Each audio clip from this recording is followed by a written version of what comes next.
Bienvenidos una vez más a Sobre Psicoanálisis. En este episodio vamos a hablar sobre la guerra, sobre de qué se trata el odio al goce del otro. Así que para arrancar te voy a preguntar si Freud tiene alguna posición sobre por qué la guerra.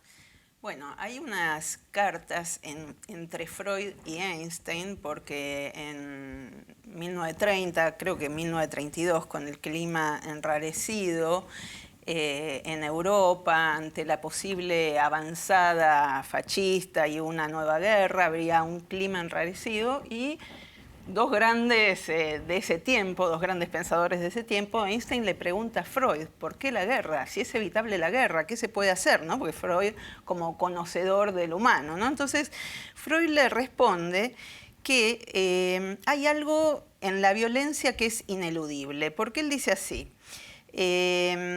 que el derecho se produce, el Estado de Derecho, ¿no? Y que haya derechos para todos, digamos, a partir de la violencia, que el derecho nace de la violencia, dice Freud, lo dice así.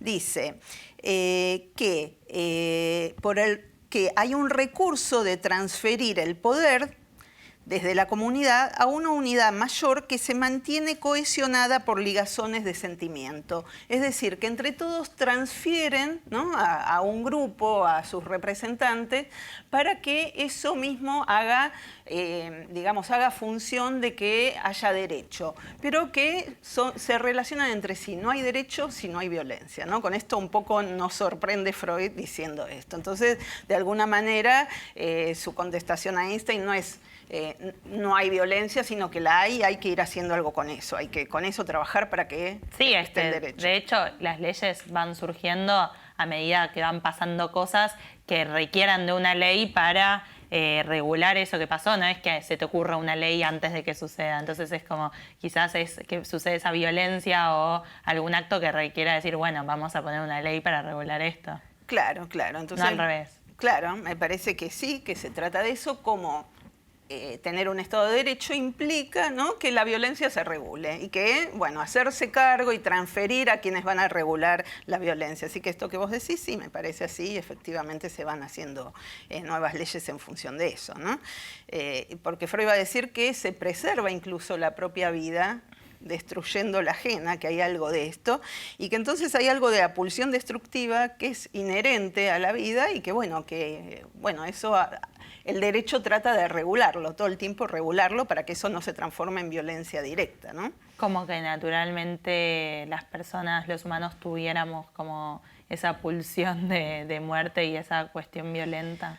Sí, podríamos decir que por un lado sería un poco ingenuo pensar en que estamos en una armonía con el cosmos, ¿no? Incluso Freud le discute o conversa, ¿no?, con pensadores de la época, con Romain Rolland, un escritor, ¿no?, que habla del sentimiento oceánico, de ser uno con el todo, y Freud va a decir, no somos uno con el todo, en todo caso hay malestar en la cultura y cada uno se tiene que ocupar de cómo resolverlo, que hay distintas soluciones para eso, que ninguna solución es perfecta, pero que hay que arreglárselas con lo pulsional. Y Freud tiene una frase muy fuerte en este texto que la quiero leer, en el malestar en la cultura, porque uno lo lee y impacta un poco. Dice así: el hombre, ¿no?, dice que el hombre no es una criatura que desprotegida y que solo está en relación al amor, ¿no? Que dice, el hombre intenta satisfacer su necesidad de agresión a expensas de su prójimo, de explotar su trabajo sin compensación, de utilizarlo sexualmente sin su consentimiento, de apropiarse de sus bienes, de humillarlo, de infligirle sufrimientos, de martirizarlo y de matarlo, ¿no? Es fuerte. Claro, como va muy en contra de todas las teorías de la paz mundial y de la armonía y de que es posible que nos rijamos a partir del amor y no del odio, digamos. Bueno, digamos que para Freud también cuenta el amor, por eso vos recién mencionabas la pulsión de muerte y me parece, sí, justamente traer esto. Freud esto lo pone en relación a la pulsión de muerte que habita a cada cual, pero Freud empezó nombrando solo las pulsiones de vida, ¿no? Empezó un poquito más optimista, digamos, ¿no? Decía que hay pulsiones sexuales y de autoconservación. Después de la guerra, después de la Primera Gran Guerra, después de 1918, en 1920, 2 años después, Freud, después de recibir a las personas que habían estado en la guerra, lo que él dice es, señores, no solo hay pulsiones de vida, hay pulsión de muerte.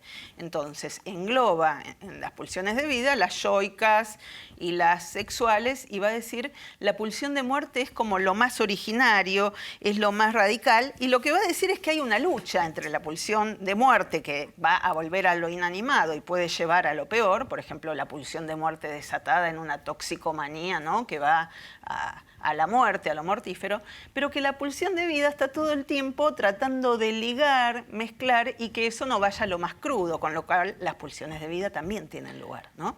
Eso sería como a nivel social y a nivel singular también, como esto que decís, como en cada uno, pero también a nivel social, como en contra de la guerra. Digamos, por supuesto, claro, porque Freud algunas de estas cosas las dice. Una en Más allá del principio del placer, que dice, no nos regimos por el principio del placer, hay un más allá, que es la pulsión de muerte, que nos comanda, ¿no? y que hay que ir en contra de eso. Entonces, cuando en el malestar en la cultura habla de esto, va a hablar de lo que pasa culturalmente. Que, bueno, que se hace en la cultura para ir en contra de lo que es violento, contra lo que es destrucción, y que la cultura instala estados de derecho para regular toda esta cuestión de cada uno, ¿no? Entonces sí, lo habla también en relación a lo cultural, digamos, a los lazos sociales, ¿no? ¿Qué pasa cuando con estas teorías quizás más positivistas o que hablan de esta armonía y de que es posible y como de alguna forma niegan el lado oscuro y la violencia? ¿Qué efectos puede traer negar que una parte de la humanidad y de lo humano también es esa parte más oscura?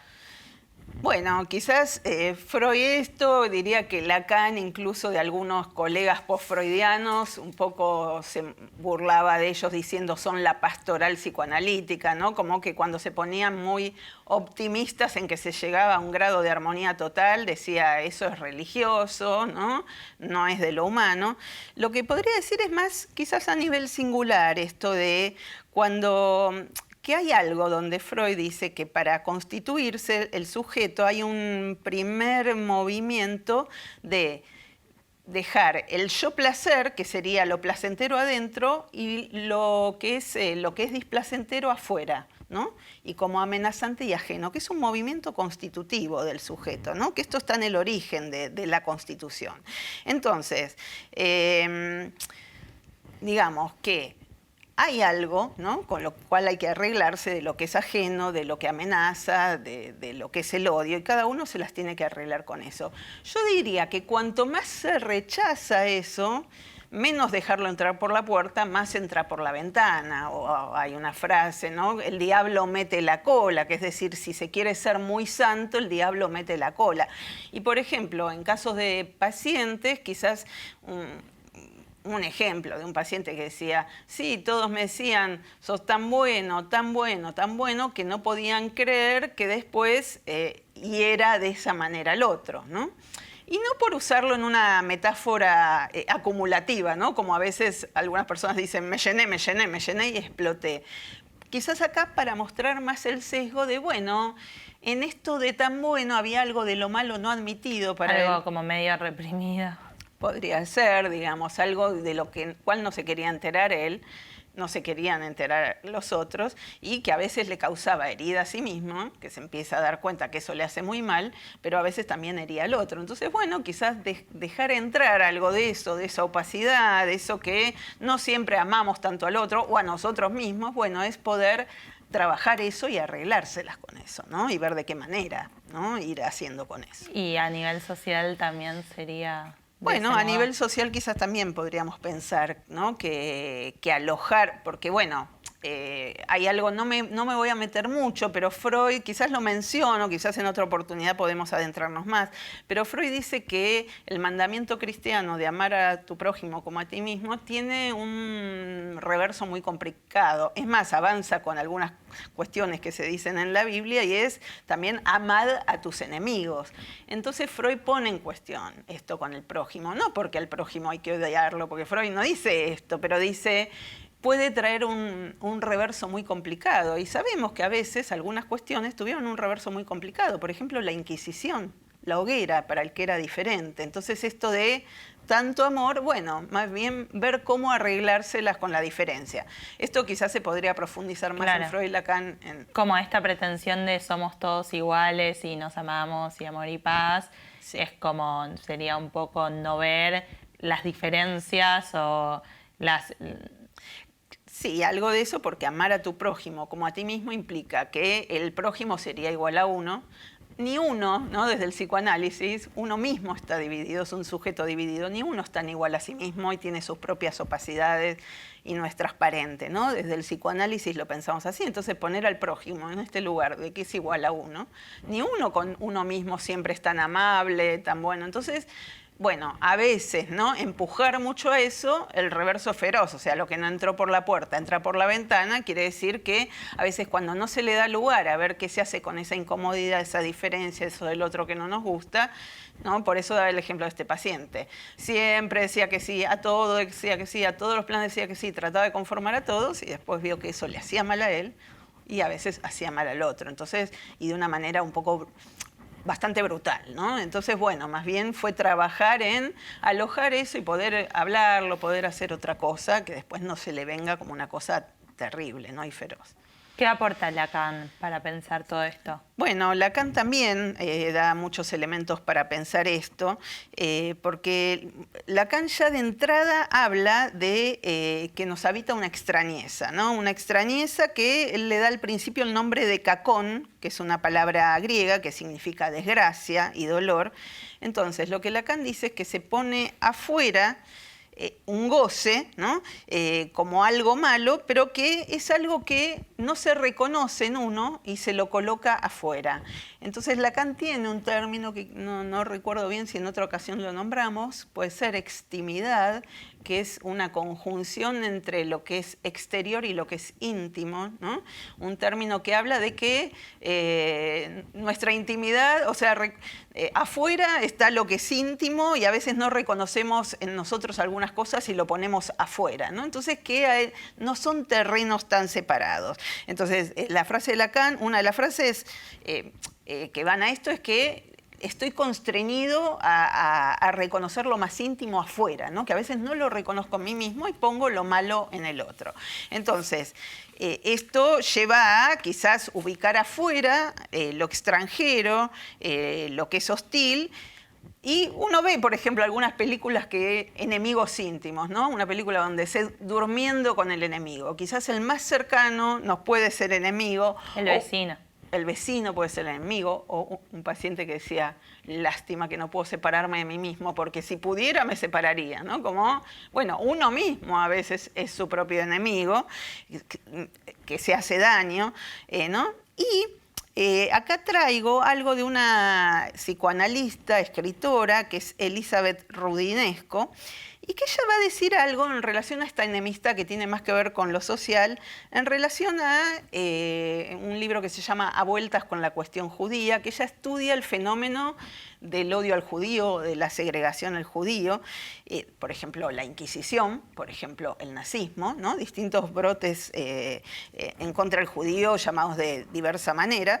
Entonces, que podría ser nazismo, antisemitismo. Ella dice que el judío no es el enemigo exterior, sino el enemigo del interior, inscrito en el núcleo de una genealogía, el primer padre, según la tradición cristiana, dado que ha generado el cristianismo y que el fundador de la nueva religión era judío. El judío, dice, que porta el judaísmo es pues tanto más detestable cuanto que está a la vez dentro y fuera, ¿no? Entonces, ¿cómo sería que el judío está dentro y fuera a la vez? Bueno, ella lo pone como uno de los ejemplos que da es esto. Sí. Está dentro de la genealogía, dentro de, digamos, el primer padre para la religión judía y cristiana, islamista también, fue el mismo. Entonces ahí hay una relación de exterioridad e interioridad, ¿no? Por eso esta extimidad. Y esto, lo que se coloca fuera de lo que está dentro, ¿no? Esta particular forma de, ¿no?, de pensar este espacio que dice Lacan entre interior y exterior, que no es con contornos tan definidos. Podría pensarse también que los judíos, como no tienen rasgos físicos especialmente que los distingan, también es como si están dentro de parte de una sociedad, tampoco es como que vos lo ves y decís un judío. Digo, también por eso en algunos momentos se hacían poner distinciones como estrellas de David para que se reconocieran a los judíos y ahí sí poder señalar y decir este es un judío.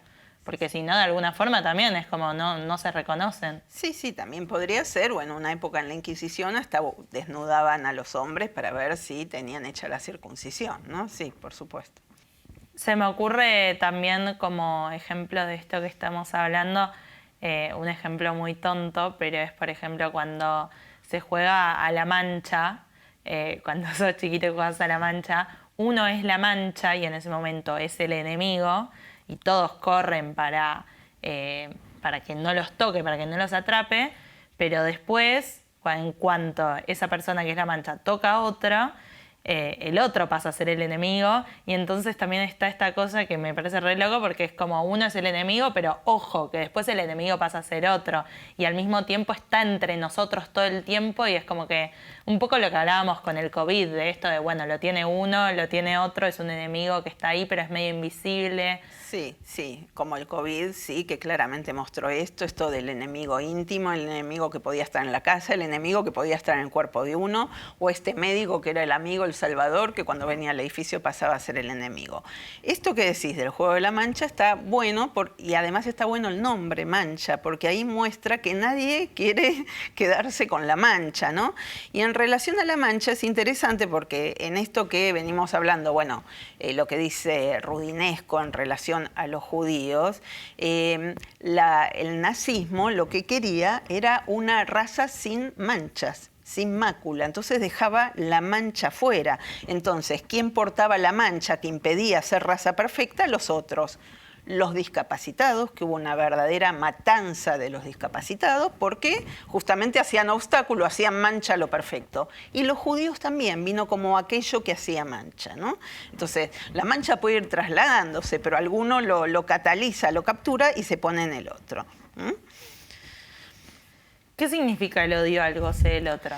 Bueno, el odio al goce del otro está en relación a esto que venimos hablando, ¿no? Es algo que tiene que ver, ¿no?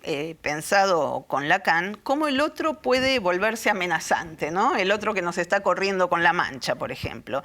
Y que para no encontrarse con esa amenaza, bueno, una solución, que son las soluciones más radicales y feroces, es exterminarlo, aniquilarlo, matar al otro. En los capítulos de anorexia dijimos, bueno, a veces exterminar, matar al otro es matar al propio cuerpo como otro, ¿no? Como un cuerpo que se puede exterminar. Por eso el odio al goce del otro puede también venírsenos muy cerca y ser uno, ¿no? La mancha puede pasar del otro a uno. Entonces, pero ponerlo en el otro, ¿qué nos permite? Mantener una imagen bella y unificada, ¿no? Como la raza aria es bella, unificada, la mancha, lo malo, eso otro que no quiero reconocer en mí, lo porta el otro.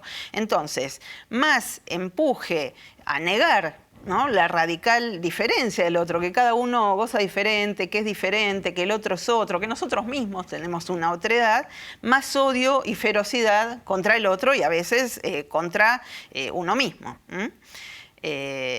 Entonces, bueno, esta cuestión queda, digamos, el tema del odio al goce de otro es, sí, odiar la pequeña diferencia, eso que no queremos reconocer en nosotros. Entonces, frente a lo ingobernable que hay en lo humano, que cada uno es diferente y es único y es irrepetible, salvo un régimen totalitario donde pretenda que todos sean iguales, uno igual a sí mismo, casi marionetas que no puedan hablar por sí mismos, cada uno es potencialmente enemigo, porque es ajeno, es otro, es diferente, puede pensar algo que no nos dijo. Cualquiera puede ser la mancha. Cualquiera puede ser una mancha, y si eso, o sea, una cosa es un juego, ¿no? Y es lúdico esto de ir jugando a eso. Pero cuando eso se radicaliza y se le da consistencia a ese goce, a ese odio al goce del otro, puede llevar a los peores aniquilamientos. Y eso pasa tanto en lo social como en relación a uno mismo, como en relación a alguien que aniquila a su pareja, por ejemplo. ¿Qué pasa en este mundo actual tan globalizado donde un poco se pretende de que todos seamos iguales o de alguna forma gocemos de la misma manera a través de los productos de consumo que ofrece la industria, que como si fuera para todos lo mismo? Bueno, la ciencia tiende a esto, para todos igual, todos queremos el mismo objeto, a todos nos va a venir bien esto, todos la misma cara, todos el mismo tipo de cuerpo, todos, ¿no? Con el nuevo celular, etcétera.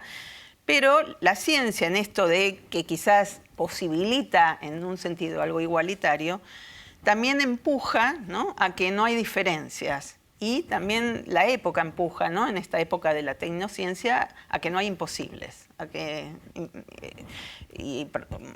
Hemos hablado de algunas publicidades que dicen impossible is nothing, o sea, solo hazlo, no hay imposible. Just do it y nothing is impossible. Sí. Son publicidades bastante conocidas y que hicieron marca y la gente se las acuerda. Sí, son los eslogans de dos marcas muy conocidas. Sí, son eslogans de época que lo que empujan es, podés hacerlo todo, hasta podés ser otro, podés cambiarte la cara, si no te gusta el cuerpo lo cambias, podés no envejecer, ser más joven, ¿no? Entonces, en esta igualdad se desconocen las diferencias y se segregan las diferencias, ¿no? Como tenemos que estar empujados a ser jóvenes, lindos, flacos, no tener tristeza, bueno, y ahí se segrega lo más propio, lo más de cada uno, y ahí se desconocen las subjetividades, ¿no? Entonces tiene este reverso que la ciencia nos posibilita muchísimas cosas que están muy buenas, pero tiene este reverso que también hay que atender a eso, ver cómo hacer con eso, ¿no?, para poder alojar también la diferencia.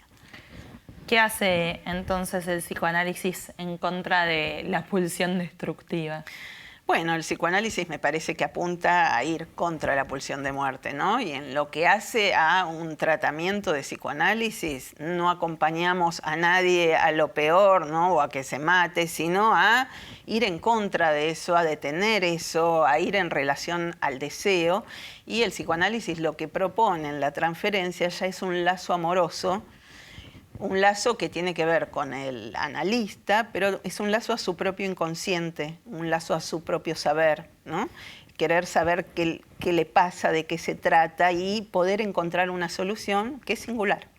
Sí, porque también parece a veces como, bueno, entonces el psicoanálisis tiene una visión como un poco negativa, o habla mucho de esto de la pulsión de muerte o de lo destructivo. Pero acá también se introduce esta parte de, bueno, sí, está la pulsión de muerte y no hay que poder verla, porque si no esto de lo que no entra por la puerta entra por la ventana, pero también está esta otra pulsión de vida que es la que todo el tiempo hay que ir alimentándola y dándole lugar a eso. Por supuesto, es por ahí, ¿no?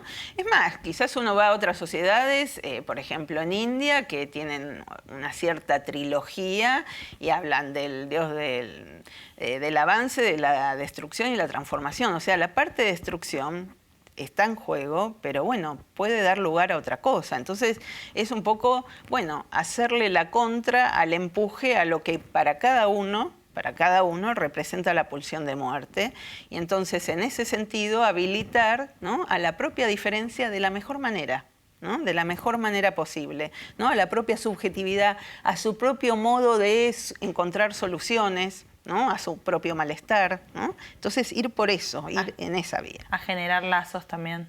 Y a generar lazos, por supuesto, a generar lazos, porque los lazos son importantes. Y cuando Freud le contesta esto a Einstein, no le quiere decir, bueno, no hagamos nada, tirémonos, nos matamos. Es, bueno, hay que apuntar a que se siga construyendo y ir en contra de lo peor que también puede venir. Claro, sí. Bueno, sí, construir, no destruir.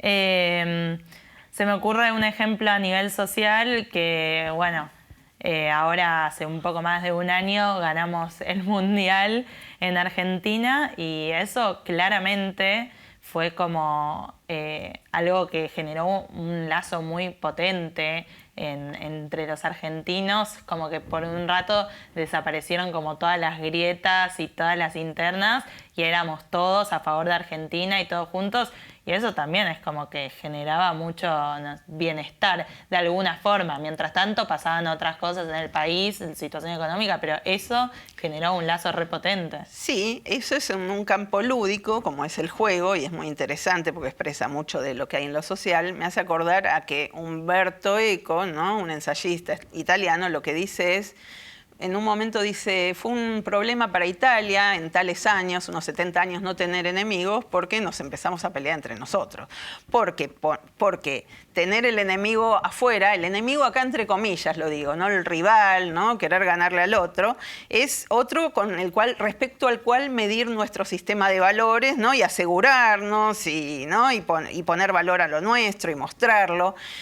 Por eso, ¿no?, quizás los distintos partidos, los distintos clubes de fútbol necesitan ese enemigo rival, ¿no?, que cuando River se fue a la B, me acuerdo que personas de Boca decían, uy, ¿y ahora qué hacemos?, ¿no? No querían que le vaya tan mal porque necesitaban esa enemistad. Otra cosa es cuando esa enemistad pasa a otro campo y alguien mata a otro, ¿no?, en el fútbol. Eso es otra cosa. Una cosa es lo lúdico y otra cosa es cuando Claro. ya se va a algo como violento. Exactamente, porque lo lúdico es poder hacer con eso otro, ¿no?, con eso de una buena manera, ¿no? Y entonces, bueno, entonces me parece que es por ese lado, y en relación a lo que me preguntás desde el lado del psicoanálisis, es por el lado, ¿no?, de los lazos amorosos, ¿no?, de los lazos con el otro, y esto de poder llevar eso no al peor camino. Bien, bueno, muchas gracias. Hasta acá el episodio de hoy.